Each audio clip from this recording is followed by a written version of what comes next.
لما رسمت ايرين نسخة 2024 قلت لكم تبقوا تفكروني بنسخة 2025. تقريبا انتوا كنتوا متحمسين سيكا عني. الله ازيك يا لمبي؟ هربت ولا ايه؟ يا نهار ابيض. غلطني يا عم. متخف. هربت ولا ايه؟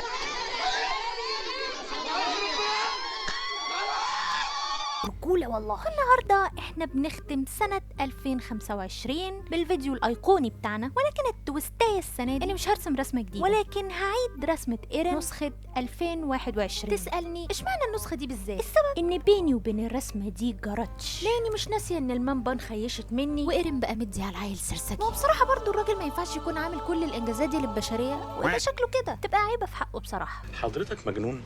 لا شريف. اهلا وسهلا. اهلا بيك. فانا النهارده جايه اخد بطاري. يلا بينا نرسم ايرين نسخه 2025. في البدايه خليني اديكوا نبذه سريعه عن الرسمه دي وهديها لكم صايمه واقول لكم ان دي كانت محاوله مني اني ارسم بستايل الشبه واقعي. بالاضافه لذلك كنت عايزه اضيف لمسه شبحنه، عشان كده عملت له السميرك دي. كان هدفي يوصل احساس اي دونت جيف ا شيت، ده هو اللي بيقول مش انا، بس طلع على الله حكايته خالص. برضه تلويني ما كانش احسن حاجه، كنت بفضل ادمج في الالوان لحد ما يبلعها صح، ولو بلعها صاحب بجيبه يدمج معايا. وطبعا مع كل العجن ده كانت ملامح السكتش بتروح، فبضطر اعيدها تاني، ولما بعيدها تاني كنت بستخدم خطوط عنيفه شويه. مش شايف البق ولا ايه؟ الشعر ده بقى ليه قصه تانية. السبب اللي مخليه بالشكل ده هو اني سلخت قبل ما اذبح. لو انت على طول وما رسمتش اصلا مش قادره احدد دي كانت ثقه في مستوايا ولا استسلام للامر الواقع. اوعى تكون بتتنمر ورا الشاشه هجيبك. لا بقول لك ايه ومن اولها كده انا هتنمر كتير على الرسمه دي، بس انا اتنمر عادي عشان دي رسمتي. انت ما تتنمرش عشان ما نخسرش بعض. اصلا العيب في الريفرنس. انا بس اختياراتي للريفرنس ساعتها كانت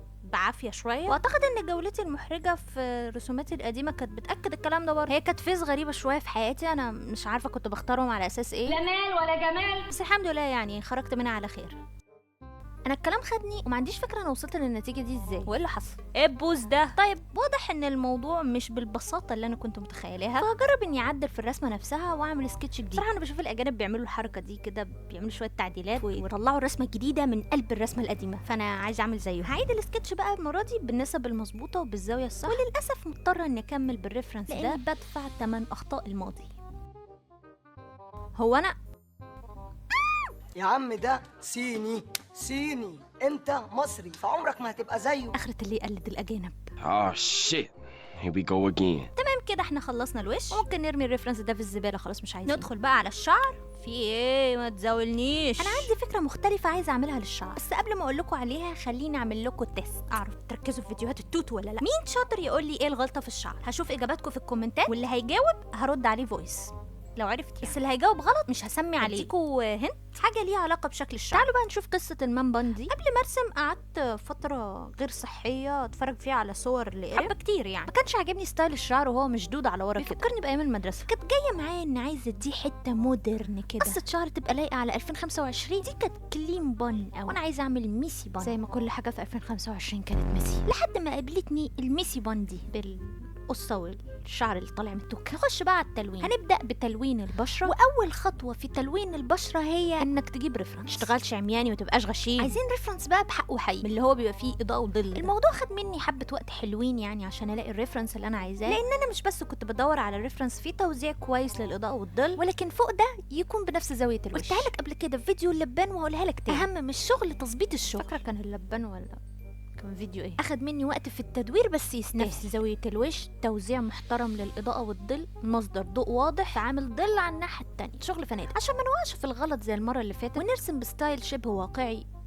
ضفت لون البشره الاساسي تحت السكتش، واخترت درجه من درجات البرتقالي، وبعدت عن البنكات خالص زي ما كنت عامله في الرسمه الاولانيه، واي تظليل او اضاءه او افكتات هعملها فوق السكتش. الله، طب ما كده ملامح السكتش هتختفي. احبك وانت مصحصح معايا، ما تقلقش، مش هيبقى خفيف قوي لدرجه ان احنا مش هنبقى شايفين، لاني بخلي شفافيه الالوان قليله شويه. هختار الدرجه اللي هستخدمها في التظليل واخلي المود بتاعها مالتي بلاي. هعمل نوعين من التظليل. التظليل الاول تظليل ناعم كده، بعمله بالاير برش، ده بمشي فيه مع الريفرنس، بحط اللون في كل الاماكن اللي هيكون فيها تظليل. اما النوع التاني فده هيكون حاد اكتر زي اللي فوق الجفن كده، بحدد المكان باللازم، بستخدم هارد راوند اوباسيتي برش تكون فيها نسبه شفافيه كده، لكن في نفس الوقت اللون مش بينتشر زي الاير برش. اوتوماتيكي هتلاقي اماكن الاضاءه بتتحدد لوحدها. اي لون بقى على الشفايف عشان حاسه انه شكله بهتان. اختار درجه من الاحمرات والون بيها الشفايف. بعد كده هعيد تاني على خط الشفايف ده، لان انا لونت فوق السكتش. هو شكل الشفايف مش عظيم قوي يعني، بس اي حاجه هتبقى احسن من الخط ده. نلون بقى العيون. خليني كده اجرب الدرجه اللي استخدمتها في الرسمه الاولانيه. وحشه قوي، مش لايقه مع الاورنجات اللي مش نص كيلو الدقيق اللي حطه على وشه. خلاص يا وحش بقى، احنا هنقضيها مغنى طول الليل ولا ايه؟ اخرس بقى. كل سيزون كانت بيطلع لنا بلون عين شكل. مجربتش الدرجه الزيتي دي قبل كده، خلينا كده نجربها. لايقه اكتر، لايقه مع الشبه واقع. بص انا عارفه ان شكله عنده انيميا، بس صدقوني ده بس عشان ما عندوش رموش. انا اتاكدت لما رسمتها. نضيف ظل كده فوق بدرجه اغمق. حاسه ان النهين مش على نفس الخط، لازم يكونوا على نفس الخط. زحزح سيكه بس كده. ايوه اهم حاجه الديتيلز، انا في الديتيلز ما عنديش مرحميني. نعمل ايه بقى دلوقتي؟ نعمل سيف عشان ما يحصلش معايا زي ما حصل في فيديو الرسمات العشوائيه بتاع بنت. بروحوا شوفوه بعد ما نخلص هنا يعني. تعالوا بقى ايه نعيد على خطوط السكتش هنا في العيون، بس المره دي فوق التلوين، ونضيف الرموش. شفتوا بقى شكله بني ادم ازاي لما اتحطت له رموش. الاضاءه بقى بتاعت العيون انا عاده بعملها بالاير برش، بيبقى خط كده وخلاص، بس انا شفت طريقه اتحطت بيها الاضاءه على شكل عجله كده، فانا هجربها المره دي. شايف بوادر السيمي رياليزم بدات تبان. حدد بقى الحواجب بنفس درجه لون الشعر اللي لسه ما حطيتهاش. اكيد عارفين اللون يعني ده ايرن Bunny. بس هختار درجه بني بجد بقى، مش الكستناء اللي كنت عاملاها ده. حاجه بنسى اعملها بس الحمد لله افتكرت المره دي اني بخفف لون الحواجب شويه في الجزء اللي هو في بدايه الحاجب كده، عشان يدي زي التدرج. لحظه ادراك اني بقالي كتير قوي ما قلبتش الرسمه. يا رب استر يا رب، اصل لو في حاجات كتير مش مظبوطه هيبقى حزن. ايه ليه؟ ايه ده، هو انا ما قلتلكش؟ والنبي ما قلت لك يقطعني. اصل انا دمجت كل اللايرز مع بعض. الحمد لله كويس. هنعمل بس شويه تظبيطات بالكوفاي. من الحاجات اللي بتساعد على ان ستايل السيمي رياليزم يبقى سيمي رياليزم هي انك تهتم بالتفاصيل اللي ما بتهتمش بيها في اغلب باقي الستايلات. في ستايلات اغلب باقي. ايه الجمله دي؟ قصدي الستايلات اللي ما بتتحملش تفاصيل كتير، زي ستايل الانمي. ما بتلاقيش مثلا حد بيرسم الحته اللي فوق الشفايف دي اللي انا كل مره بنسى اسمها. انما في ستايل السيمي رياليزم ده جزء مهم. يعني مثلا هنا في الريفرنس شايف ان في جزء نازل عليه الاضاءه وجزء تاني في ظل. دي برضو ميزه الريفرنس اللي على وضعه، في توزيع كويس للاضاءه والظل تقدر تعكسه. يعني انا بتهيألي ان انا مش بستخدم ريفرنس غالبا كنت هظللها كلها وخلاص. اخر حاجه هضيف الجزء الابيض اللي بيكون في العيون ده عشان نسيته، ونبقى خلصنا الوش بعدين نبقى نرجع لها بعدين، مش هتقع يعني لو اخرناها شويه. انا عملت ايه؟ نخش بقى على المنبن. انا عدت التلوين بتاعه يجي 3 مرات. انا هقول بقى معاكم الخطوات دلوقتي علشان ابقى ارجع للفيديو ده كل ما انسى. هنجيب الدرجه الاساسيه ونلون بيها الشعر بس تكون خفيفه شويه. بعد كده نعيد على السكتش فوق اللون الاساسي. بعد كده باللازو هنحدد الاماكن اللي الدرجه فيها هتكون اغمق شويه عشان الظل، وده بعمله على حسب الريفرنس. هقسم الشعر لاجزاء كبيره واحط الدرجه الاغمق من الناحيتين، واهم حاجه ما يتقابلوش في النص. بدل ما بستخدم الدرجه الاساسيه بتاعت لون الشعر اللي هي مثلا في الحاله دي البني، اختار درجه خفيفه وافضل اتقل فيها طول ما انا شغاله وبعمل دم. ده بيخلي الريندرنج اسهل لان انا ببقى بضيف اللون بالتدريج وبعدل في نفس الوقت. شويه الشعر اللي تحت دول بقى فيهم عبث شويه طبق الاصل الرسمه الاولانيه. فقدان الشغف وسط الرسم يعمل اكتر من كده. هو مش فقدان شغف، انا كنت عايزه ارسمها خصله كده عشان تبان واقعيه، بس مثاليه دايما اخرتها. فانا همسح الاطراف واعيدها تاني ومش هكتر خصل الشعر زي ما عملت في الرسمه الاولى. القصه بقى نعملها خصله عادي بس مش هنكتر برضه.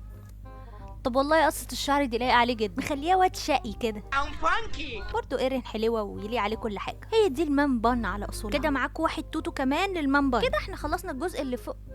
نعمل الجسم. بصراحه انا كنت محتاره اكمل بالريفرنس ده ولا ارجع للريفرنس الاولاني وارسم البولوفر ده، لكن لقيت ان الحلاوه دي ما ينفعش نغطيها، هكمل بالريفرنس ده. هربت من رسم اللبس. اصل بصراحه برضو يعني البلوفر ده شكله قديم قوي، مش لايق مع الجنتله. لو هيلبس يلبس جاكيت جلد. الايرن حقه يتدلع. الواد شاف كتير. ايه المشكله لما نروشنه شويه ونعوضه عن البهدله اللي شافها في رسم الجسم بقى؟ انا اخدت لي حبوب شجاعه وقررت ان انا هلون على طول، يعني مش هرسم، انا هحدد بس كده الشكل بتاع الجسم وهخش على طول في التلوين والتظليل طبق الاصل العلقه اللي فاتت. فانا كل اللي هعمله ان انا همشي مع الريفرنس وبرده هظلل الجزء اليمين والاضاءه تبقى جايه من على الشمال. بصوا احنا بنهاف فن يعني، مش مهم تطلع مظبوطه قوي يعني. ده اللي انا بقوله اول ما التلوين يبدا يبوظ مني. بصوا فوق بس يعني، بس خليكم باصين فوق، ما تبصوش فوق خلاص، بصوا تحت. هخفف شويه الهبل اللي انا عملته ده. الون بطريقه الهارد ايدج زي ما عملت في فيديو افينيتي. مش هدمج الالوان مع بعضها، حاسه انه هي دازنت جيف ا شيت كفايه. نرجع للسرسجي بتاعنا. العين هنا اضيق، مفتوحه نص فاتحه كده، فموصل احساس اللامبالاه احسن. بشوش بقى خالص عشان احنا دمجنا كل اللايرز مع بعض. اي غلطه هنزعل ونجيب ناس تزعل. برضو مش معبره كفايه، السميرك مش معبره كفايه. نرفع الطرف ده شويه. شايف الفرق؟ هتقولي هي دي بس اللي فرقت. الديتيلز تستهونش بالديتيلز. حاسه ان الشعر كتير قوي يعني بافي كده، خليني اصغره شويه. هتقل تاني على خطوط التحديد بتاعه العين عشان كانت اتمسحت من التلوين، وبرضه عشان تدي الشكل بتاع انها مفتوحه نص فتحه. بالراحه بقى خالص ونحسس عليها علشان احنا بنلعب في حته خطر.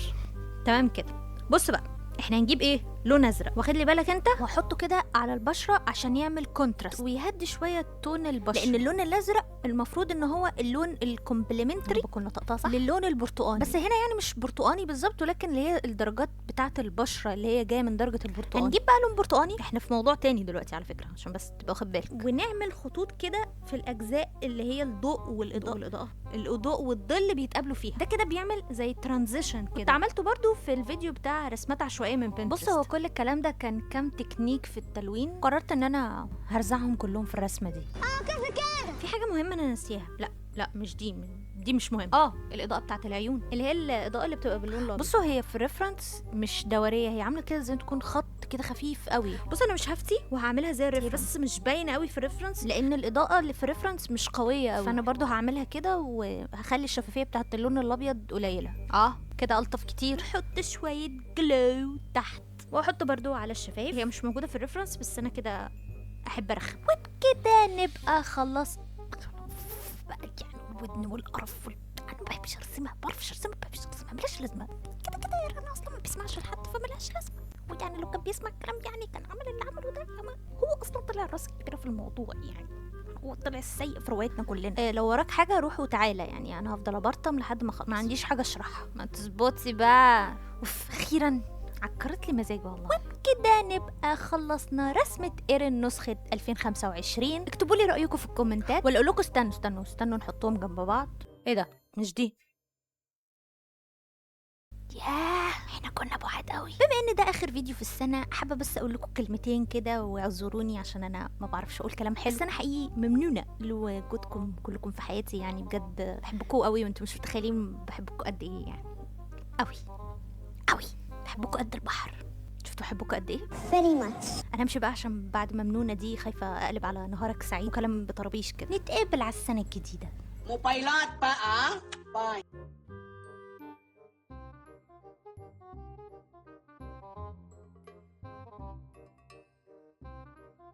なんだ